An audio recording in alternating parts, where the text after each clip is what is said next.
আপার প্রাইমারির ব্যাকরণের এই প্রশ্নগুলো দেখে নাও। দেখো তো তুমি কটা পারছো, কমেন্ট করে জানাবে। নিচের কোনটি বাতাস শব্দটির সমার্থক শব্দ নয়? অনিল, অমৃত, সমীরণ, পবন। উত্তর অমৃত। মেঘের মধ্যে দিয়ে চলেছি, এটি কি বাক্য? উত্তর সরল বাক্য। নিচের কোনটি ভুল বানান? উচিত, নীরব, ভীষণ, বিনীত। উত্তর বিনীত।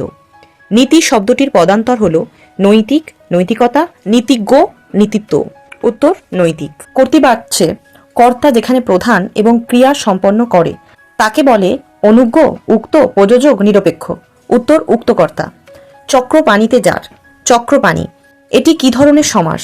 দ্বিগু সমাস, কর্মধারায় সমাস, বহুব্রীহি সমাস, তৎপুরুষ সমাস। উত্তর বহুব্রীহি সমাস। সমুদ্রের তীরে এটি কি ধরনের সম্বন্ধ পদ? উত্তর অধিকরণ সম্বন্ধ। পরের প্রশ্ন, নিচের কোনটি গাছ শব্দটির সমার্থক শব্দ নয়? উত্তর আগার। নিচের কোনটি ভুল? আশ্রয়, সাশ্রয়, সরব, নীরব, উৎসাহ, অনুৎসাহ, প্রসন্ন, বিষণ্ণ। উত্তর আশ্রয়, সাশ্রয়। নিচের কোনটি ভুল? বিপদ, বিপন্ন, নিন্দা, নিন্দিত, শ্রদ্ধা, শ্রদ্ধিক, ফুল, ফুলেল। উত্তর শ্রদ্ধা, শ্রদ্ধিক। বিনা পানিতে যার। বিনা পানি এটি কি ধরনের সমাস? উত্তর বহুব্রীহি। নিচের কোনটি ঠিক? কর্তব্যের ক্ষেত্রে। উত্তর ক্রি যুক্ত তব্য। আরও এই ধরনের প্রশ্ন পাওয়ার জন্য চ্যানেলটা সাবস্ক্রাইব করবেন। ধন্যবাদ।